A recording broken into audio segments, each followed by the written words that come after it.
Behavior, you have done it again, officially. All right, here we go. Another negative thing from me. I'm sorry. I'm very sorry. I hate being negative, but dude, I am actually getting tired of this. Very first, I just want to talk. I think that we have had an amazing lead up to the anniversary. Seriously, I really liked it. I loved the Jason Shaq stream where they did it for 13 hours. I thought it was fun. I hung out with my friends for a majority of it, and I enjoyed it a lot. We did a lot of speculating, and we just thought it was very fun. Though it was 13 hours, and people in Europe and other continents that are in further away time zones than the United States or Canada had to get up at 3 in the morning for this live stream. I don't know why Behavior announced it if they were going to hold this for 13 hours. I just find it so odd. But disregarding that, I did have fun with it, and I thought it was very fun. If they were to do something like this again, and I hope that they do, I hope that they don't announce it. And then they had the Montreal event some weeks ago, and I thought this was the coolest thing ever. I really wish I could have went, and I'm very sad that I wasn't able to be there. But I did have a close friend of mine take some photos with some of my peers and some cool creators that I look up to, and it made me really happy. If they do something like this again, I'd really like to make an attempt to go, but right now my thought is a little sour recently just because of how it's been, but who knows? And then we had the anniversary broadcast during the event in Montreal. And again, I thought this was the coolest thing ever, and it gave me so much hope for DBD. The fact that we're getting a graphics update that is basically just DBD 2 is so exciting to me. I've always just disliked the graphics of the game, even after the graphics updates. There's something about it that just looks off to me. I don't know how to explain it. So I'm very excited, and I think what they showed off looks amazing. I mean, seriously, they showed Kate getting put on a hook, and it looked like a real-life person being put on a hook. How is this Dead by Daylight? I don't get it. It's crazy. And then they also showed off a mall map inspired by liminal spaces. That's so cool. I'm so excited for that. That's awesome. And they even announced Scooby-Doo is coming to DVD, which is just fun. This is something the community has wanted for years. So, wow, just amazing. I really loved the event. They also announced Terrifier. I forgot to mention. I forgot to write it down. My bad, lol. So, great. This seems like a pretty amazing and fun build-up to their anniversary. So, surely their anniversary event, the new Black Banquet that they're showing off, would be very fun, right? And interesting, especially because they're ditching the Twisted Masquerade theme for the anniversary to go towards a Black Veil-inspired approach. So surely you'd think it'd be very fun and interesting. Oh boy, are you wrong. So what has Behavior done for the Black Banquet event, their new anniversary event in-game? They have a completely new game loop. They have completely changed how the anniversary mode plays. Survivors can now carry food, which gives them very powerful buffs. You have invisibility, invincibility. You even have one that gives you a speed boost, representative of Old Dead Hard in a way. The survivors can grab these abilities by getting food on tables, and they can activate it by pressing a button after a few seconds. So these are abilities you can use for throughout the entire match. And they are very powerful. These are some of the most cheesiest and powerful things I've ever seen from an event for Survivor. They also have certain effects that can happen depending on what food is available, which constantly shifts based on the start of a match. So sometimes there will be portals around. Sometimes if you place 4 food trays on a tray, you might make all of the pallets unbreakable for 60 seconds, or you might give haste if you're nearby your teammate as a survivor, or you have faster actions at the same time. So you would think with all of these crazy effects that killers would get something just as huge, right? No, not at all. In fact, what we get are mini clown poison bottles which have a very long cooldown, and that's it. What you can do with these bottles is you can poison the food trays, but this does virtually nothing, and I've never seen anyone get value out of it, even in my Survivor games. I don't even know what happens. I don't. But you can also use it as a clown bottle almost, which gives survivors a pseudo stamina bar, which runs out if they start running for a certain amount of time. What this does is it slows them down to a crawl speed where they're just walking. And my issue with this is not only are they reusing the snowball throwing mechanic, which I hate how it plays on Killer, compared to the Unknown's projectile, this curve or trajectory, I don't know how to describe it, is so much more annoying to aim. I don't like it. It's not fun for me. And it's also only good on certain killers, which encourages more cheese. So you would think that just because this event is full of survivor cheese, like going invisible and just disappearing from the killer for free with barely any thought, or taking a portal and going across the map and the killer cannot track you because if you have the bonus available, it's not only random, but you come out of it invisible. You would think with survivors having that, killers would have something close to it. And sure, they kind of do.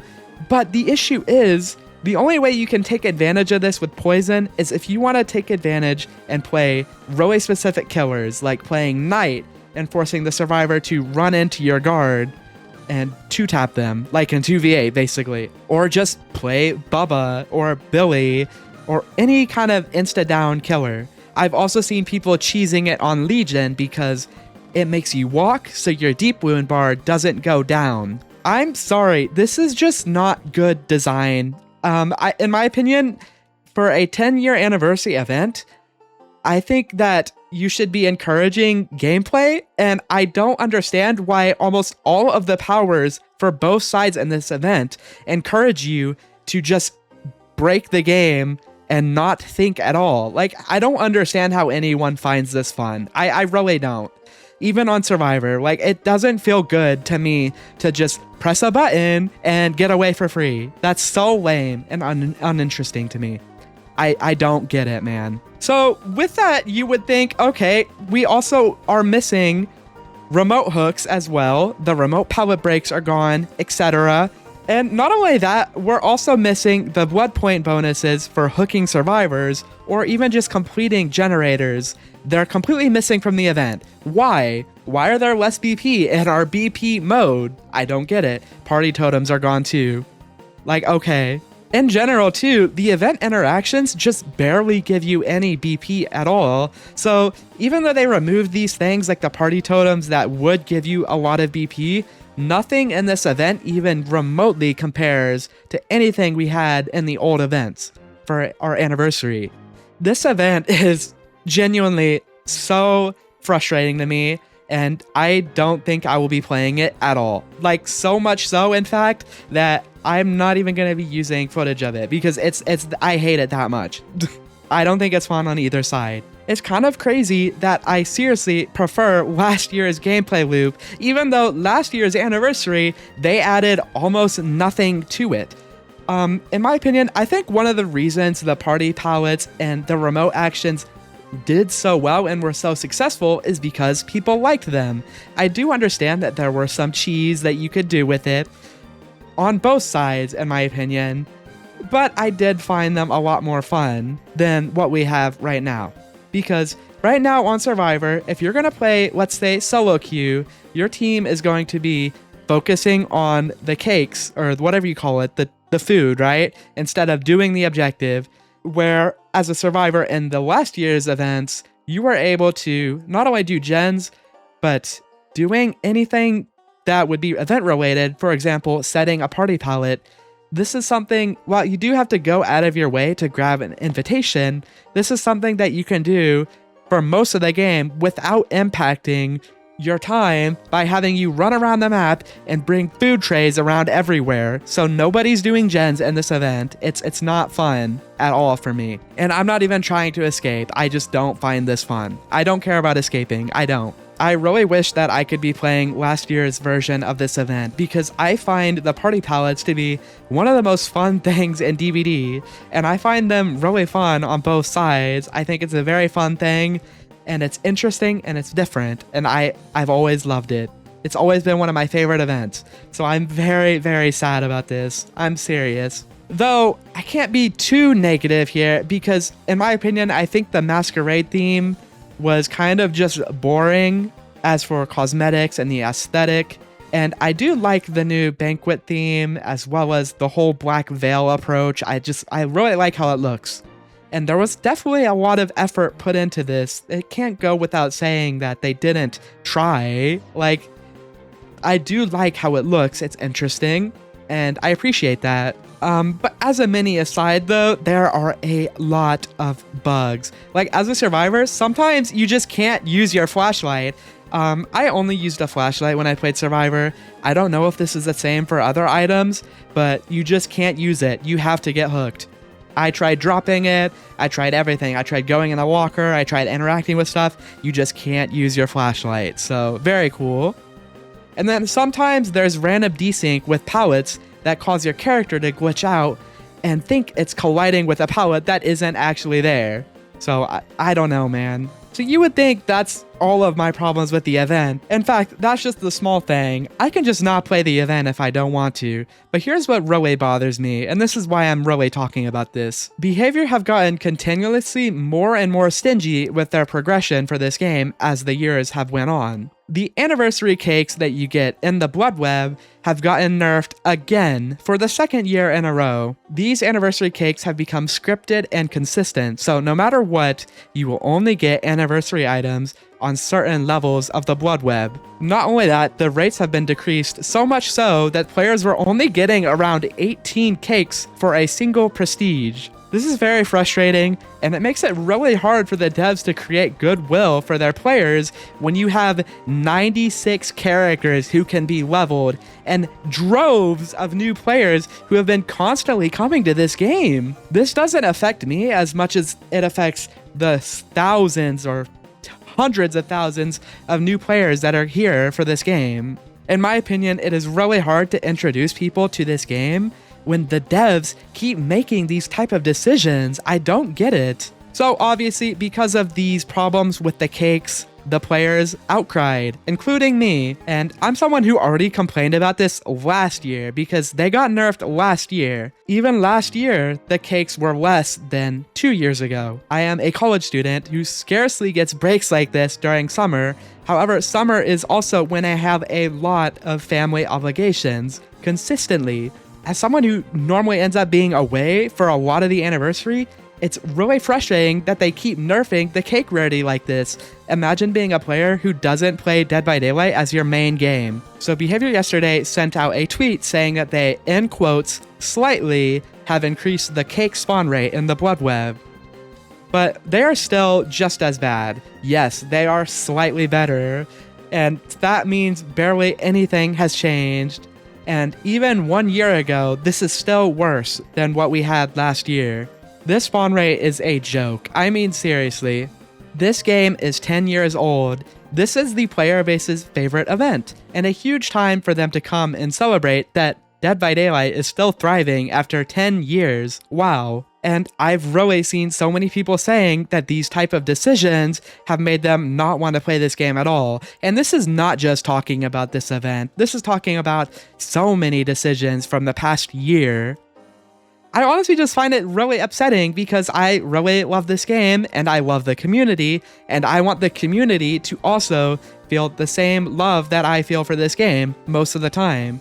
But wow, this is a very frustrating road to decisions. I find it very out of touch, especially considering how much it showed to me that the developers in the Montreal event really cared about their players. But then they go the next few weeks and make a decision like this. I don't get it. And you know, that's also not even it, because I didn't even mention that despite overwhelming negative feedback on the public test build, the perk cross-examination went live in the same state. Look, I'm not going to be mean and pretend I know how easy it is to make an update with a change like this.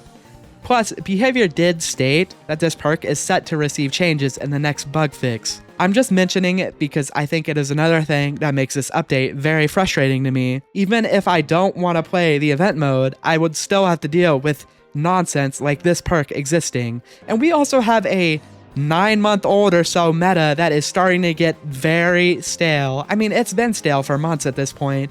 I'm very worried that this next mid-chapter isn't going to have any significant changes to address these problems. I hate being killer-sided or survivor-sided, especially as someone whose a majority of their hours on this game are on Survivor. But I cannot believe that it feels like so many of these updates in the past year and a half are almost exclusively catering to survivors, and killers get scraps. Still though, this is not even the point of this conversation, and I don't want to go further with this. I have personally reached a point where after playing this game for 10 years, I can no longer sit here and argue about balanced discussion with others online. I'm just a very positive person, but the amount of negativity and whataboutism whenever any sort of conversation like this comes up, it's just too much for me. So I try to avoid it altogether for the most part. I hate being negative about this game, and frankly, there's just so much cheese on both sides to where it's hard to even imagine an easy way for this game to be closer to being less frustrating for everyone. I think that's just the nature of Dead by Daylight at this point, and I'm starting to accept it. With that being said though, I do want to give an update on what I'm doing and what I'll continue to do for the foreseeable future. I have a lot of stuff going on in July, and I'll be out of state for the most of it. Therefore, I won't be quite as active as I've been trying to be. And it's funny because last week I just got sick, and I'm actually starting to recover now, but I really wanted to walk in and get a lot of stuff done, and I couldn't even do that because I got sick. I just want everyone to know that I don't always have the capability to upload as much as my peers. And I'm always paying attention to what goes on in this game, but sometimes it's really hard for me to be active. In other words though, I've been experimenting with other directions for content on this channel, and it's not going as well as I'd hope it would personally. In my opinion, I think this game is vastly oversaturated with the same types of content, which I don't think is bad, but it's just not something I want to do, and I don't mind getting less traction because I'm not following the meta. I just want to have fun, and I also want to use this to encourage people to see the same fun you can have playing characters like Unknown, because I think something like this is really missing for a lot of characters in the community.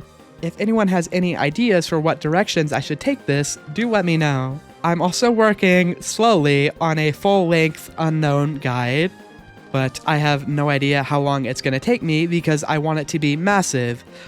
There are already some Unknown guides out there, which are great by the way, but I do have things that I want to talk about that I think are on any of them.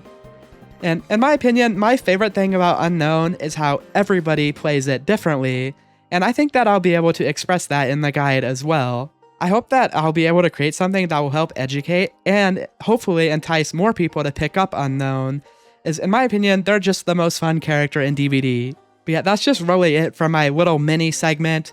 I'm not disappearing or anything, I just want people to know that I'm just sporadic and it's not really my fault.